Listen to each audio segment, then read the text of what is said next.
the Benzinga Cannabis Capital Conference, Small Cap Power is joined by Jim McCormick, the newly appointed president of Ignite International. Jim, thank you so much for your time. My pleasure. So for our viewers, introduce us to the company. Yeah, well, Ignite was formed in 2016. It was the product of Dan Bilzerian's vision. Dan is a well-known Instagram figure and on social media. So Dan's passion was initially in the cannabis space around Ignite. The company officially launched in October of 2018 with CBD and THC products in California, Nevada, and working over the internet. So the company's newly formed, but really beginning to get momentum now, and we're very excited. You have extensive experience in the consumer goods space. What do you plan to bring to Ignite? Well, what's interesting is coming from the tobacco industry and working abroad, it was a very natural fit coming into the cannabis space, basically dealing with regulators, taxation, building brands in what we call dark markets. We have limited advertising space. As well as that, having worked in best practice environments where you have building brands, distribution. At the end of the day, whether it's CBD or it's a THC product, all you're doing, it's a consumer good. You've got to make it at a high quality, you've got to meet the consumer's demands, you've got to get it into distribution. So that's what I've been doing my whole life, and I bring that expertise as well as the expertise of my leadership team into executing that for Ignite. Yeah.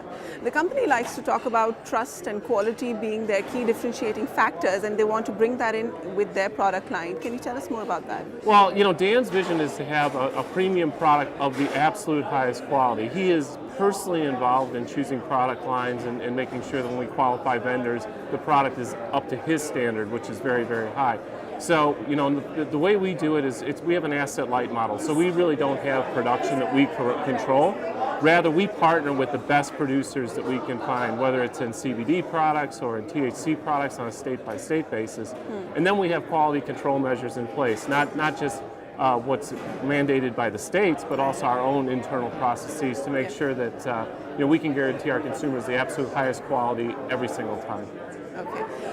For the rest of the year, what are some of the catalysts that will bring in growth at Ignite? Well, great question. We see opportunity everywhere, to be honest. Ignite is not just a U.S. or a Canadian play, it's really a global play. Dan's appeal is on a global basis. 80% of his followers are outside the U.S. So when I approached Ignite and looked at the plans, I had global aspirations. I was like, I hope they have global aspirations too, in which they do. So we'll be working in the U.S. and building out our business model. We also have plans to launch in Canada within, hopefully, we intend to be in the Canadian market within the next 90 to 120 days. And we're finalizing an agreement in the UK. So we'll have a Western European presence. And we've seen the CBD market and as well as some of the medical cannabis markets like in Germany, Spain, and to some extent in the UK developing. So our whole strategy can be rolled out now into Europe. We're also looking at opportunities in South America. So we have a lot to do. If you have some spare time and want to join us, we'd love to help. Excellent. Jim McCormick, thank you so much for your time and wish you all the luck. My pleasure. Thank you.